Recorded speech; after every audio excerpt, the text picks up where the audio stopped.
Hello, welcome to Next TMT Talks. I'm Daniel Frankel, co-founder of Next TMT. I'm with my co-founder. I'm a cocoa founder. Yeah, that's because I love cocoa. I like hot chocolate. Coming up to you from Paris, and I've got Bevin Fletcher, editor of Stream TV Insider, who's been with us all week. Her and David have been at IBC in Amsterdam. Bevin's still there. Kind of a curveball this week. Our issue is kind of a combination IBC wrap-up, regular weekly Next TMT. So to start things out, we're going to do the wrap-up.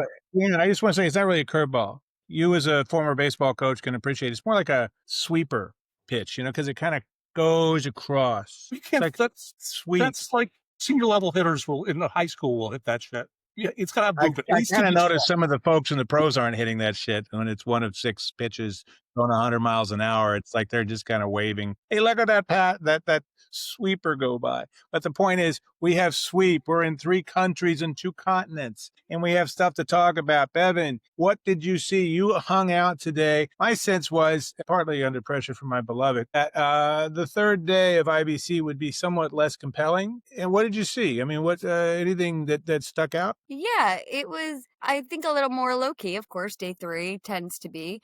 There was a chat at the end of the day. Mike Darcy, he's an advisor and commentator in the industry. They actually readjusted the time, so I missed the beginning of the chat. But at the tail end that I got, he was talking about the impact of AI and democratizing content production to the point of removing bottlenecks and getting to this infinite content state where basically there's just infinite amounts of content. And kind of from that, he made a whole bunch of different points, but one of that was the power of sports, and that its position as a stalwart will almost kind of even grow more so, in the sense that it'll be the one differentiated and finite type of content that you'll be able to engage and advertise around. But it's almost like a continuation of the forces already at play, where sports just becomes an even more powerful thing. It's interesting because I've been thinking a lot about sports stuff here on this side of the Atlantic this week. And you and I each talked with CAMB.AI, CAMB.AI, and their really delightful CEO about real-time translation for live events, particularly sports. They work with NASCAR and all that. We talked about it yesterday, and you got a chance to chat with them today. But it occurred to me, yes, it's really cool that they were able to do, for instance, in April, live streams in 4 languages, English, Spanish, French, and Portuguese, of a Major League Soccer game, which is great. It's Apple's thing and all that. But then I realized, for instance, last night I woke up, 2:30, 3 o'clock, storms raging outside. Kind of cool. We don't get many thunderstorms in Los Angeles. You want to watch NASCAR? No, but I did realize, I was like, I want to check the scores because clearly all the games must be done by now. I was like, no, USC was still about a quarter to go, and they're admittedly delayed, rainstorm delayed game against Purdue, but the entire West Coast wasn't done. And it really struck me that, yes, you can do a live translation on the fly and expand the reach. MLS doing Spanish and English up and down the Americas makes total sense, right? But is EMEA going to be hopping on this? East Africa, India going to be hopping on it when it's on? Wait, can I ask you a question? I'm going to interrupt you. Were you able to watch the USC game on CBS? No, I didn't even try that. Probably could have. I know this is weird to think about. I actually had pretty decent internet connection in our gorgeous place in Amsterdam. I'm told it's pronounced in Amsterdam. No. But the point being that having live translation is really cool. Yeah. It's really cool, and it does open up things for sports, but it may not be enough. So how do we, what is it? What adjustments when you're a global league like the NBA or MLS's ambitions or the English Premier League, for instance? How do you adjust what you do, when you do it, where you do it, to try to grab the biggest audience possible? Because all of a sudden now they can understand better what you're saying besides goal.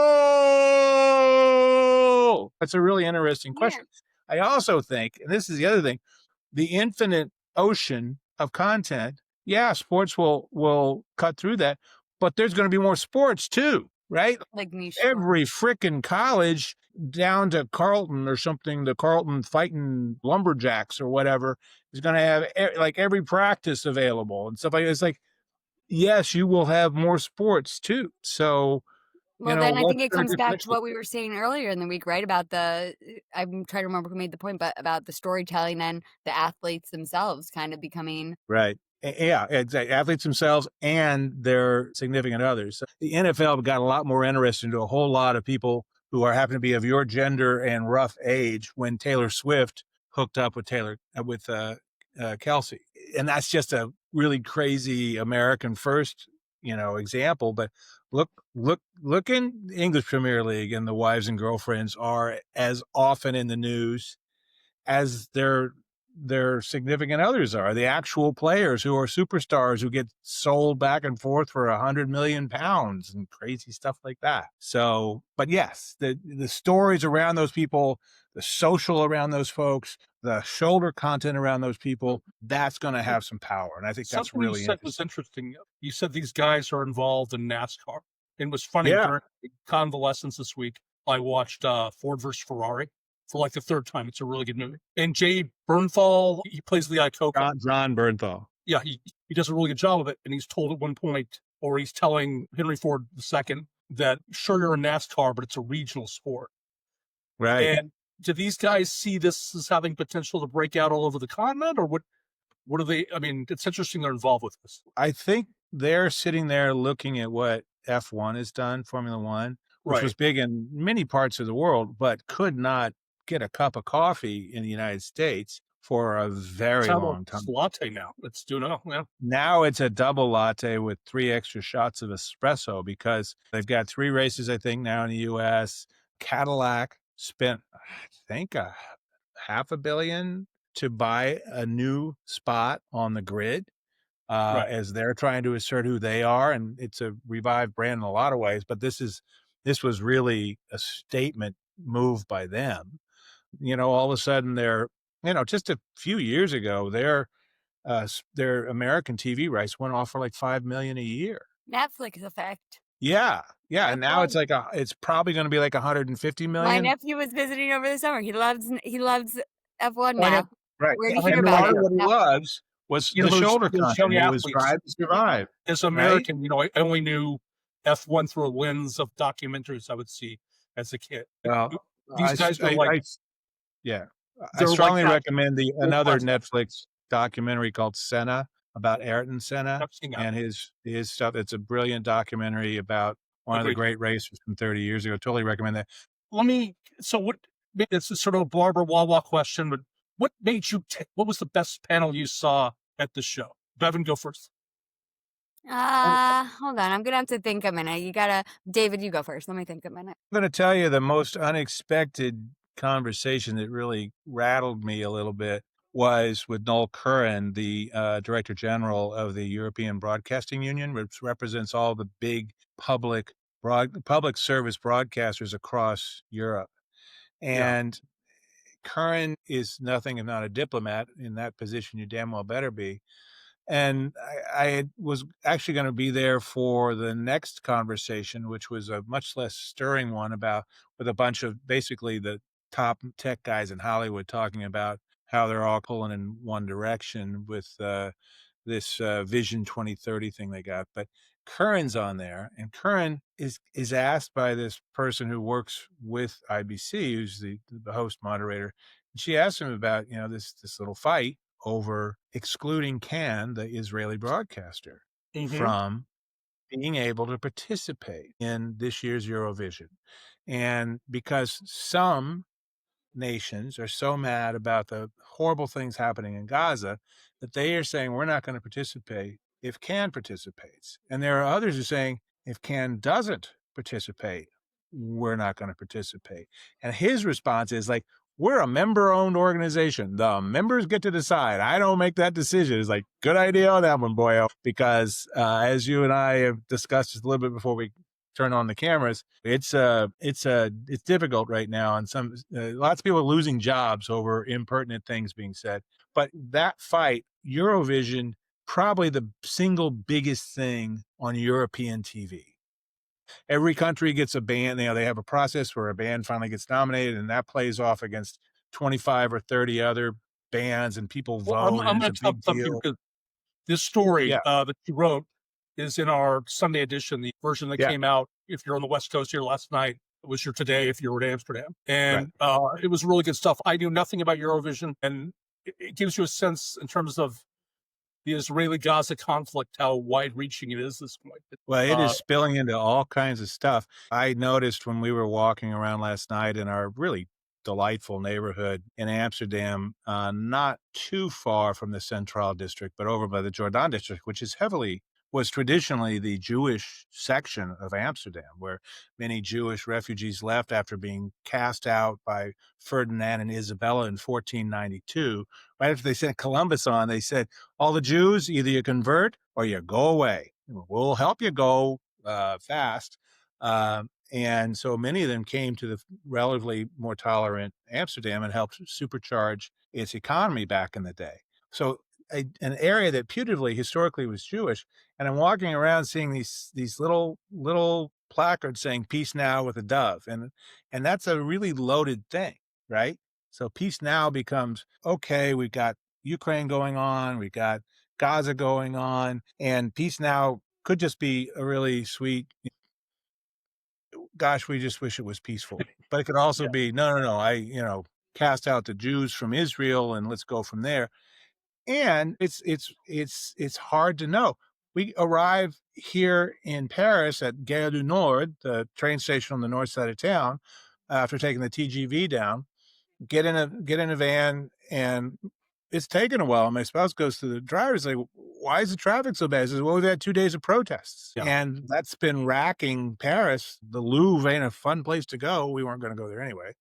A decision not to weigh into the murky waters of infinitely complex politics. Yeah, but there's all this collateral damage, and Eurovision is an example of that stuff. It pops up all of a sudden over here and over here and over here. And I think that's really, it gets complicated. Even in entertainment media. So, Bevin, you have enough time there? Did you select one, or do you want to move on to the next probing question? I mean,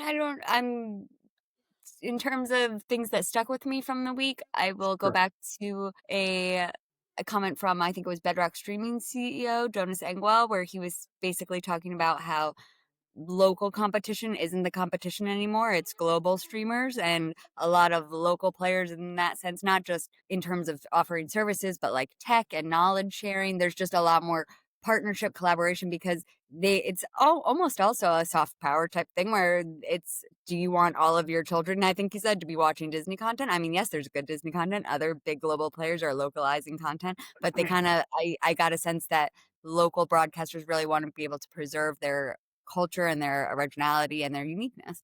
And that was like a theme.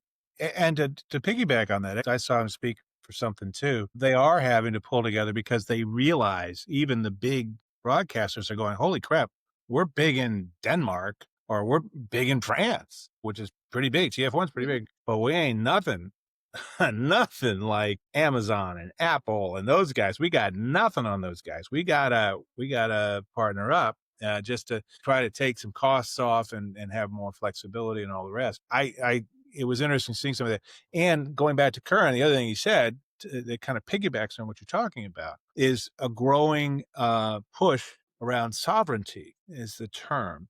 And it's about, and it happened, weirdly enough, just about, January 20th.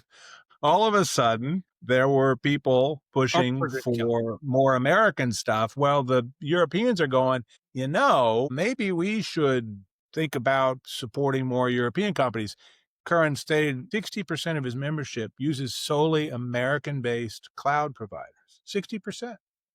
And maybe they're going to figure out, hey, maybe we need to do our own cloud. I mean, things like that but they're being asked. That's the really important thing. They're being asked by their political folks. There's more political push and more political interference than ever, he said. So I will say this, another thing that you churned out, David, was sort of context for IBC. As I said in earlier iterations of this podcast, I've been once, and it was hard to know what to make of it as an American journalist visiting for the first time. But you've got a stronger broadcast presence still in the U.S. with, certainly at that time, a very nascent streaming business. And it's developed somewhat as you've described it over the years, but broadcast is still very strong. particularly state-run broadcasting. Right. The state-run broadcasting is still there.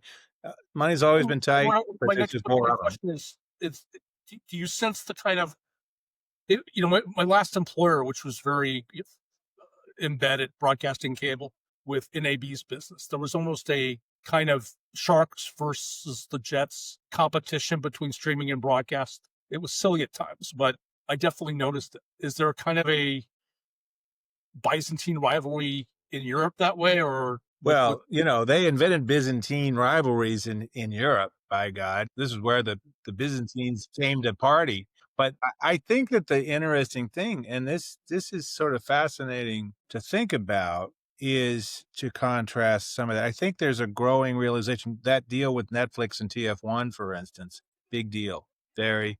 Like we wrote about it. It's like, oh, look at this. This is like the little French people and the little Netflix people got together and this is great.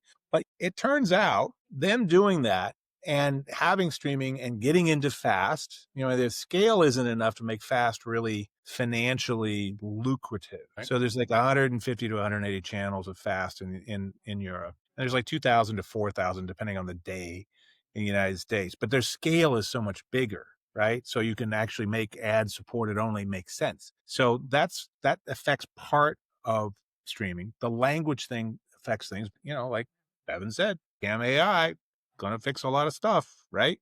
So I think and we certainly see this, I think the conversation about this week's apparent pitch by David Ellison and Paramount Skydance to buy all of Warner Brothers Discovery, not just the streaming and studios part, but all of it, all those studios was I think he thinks he can do something with cable now that we've got like the charter way, for instance. Right. He wants to keep those cable.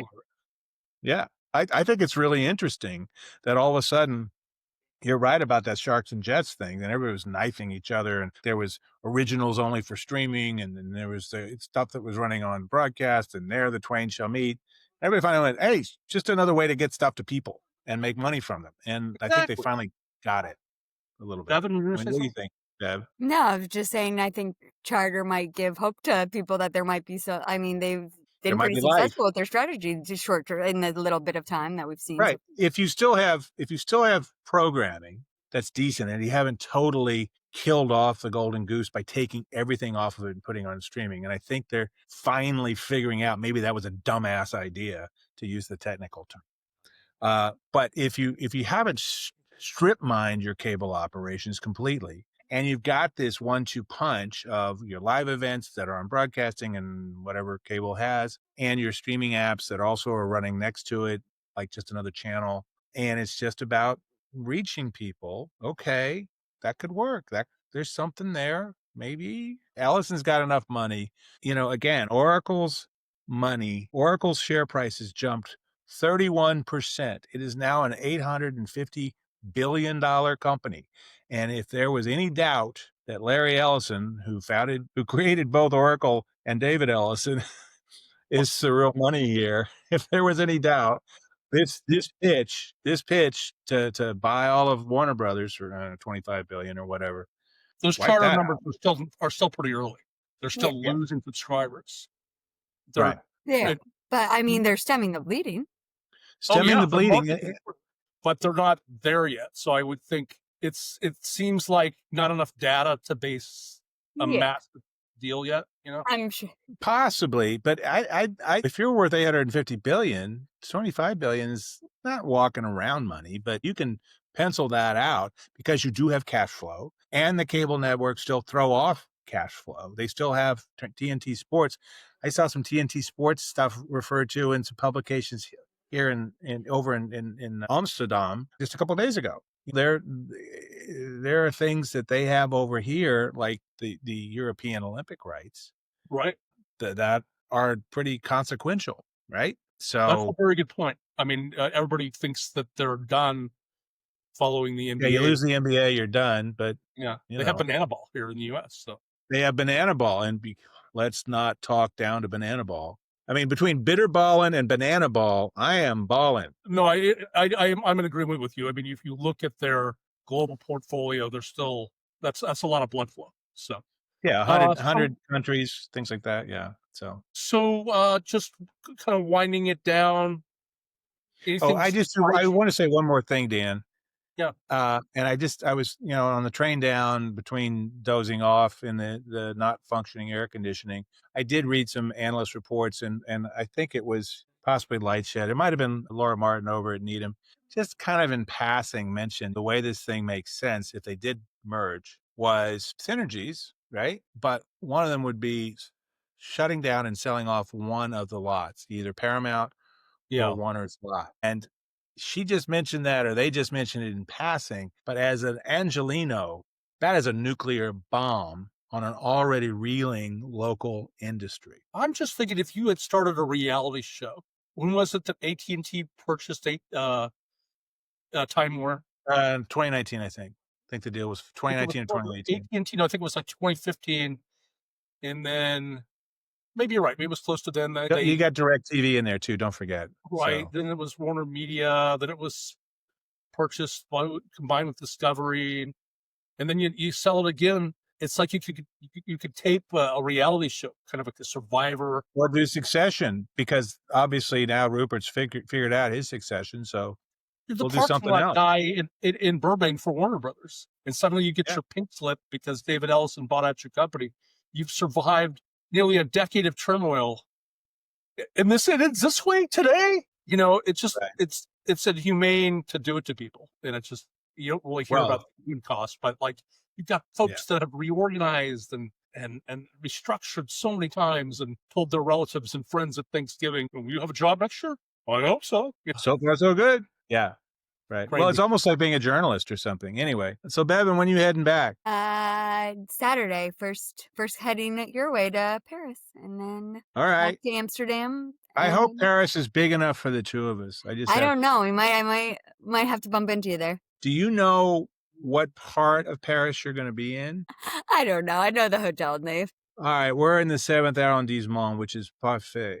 Right around the corner from one of the great museums of the world, blocks from the Seine. So Recommendations there. A good thing about being at the international show is lots of recommendations of places from people that are familiar with the area. Yeah. Well, you'll have fun. It's a pretty interesting place, and probably good to avoid this is a pro tip. Maybe we avoid all the big, heavily touristed areas, because I think that's going to be the heavily protested areas as much as you can. There's a lot to do and see. It's just hanging out, like me going to dinner with my spouse before she kills me. So yeah, she's hungry. Go. She's hungry.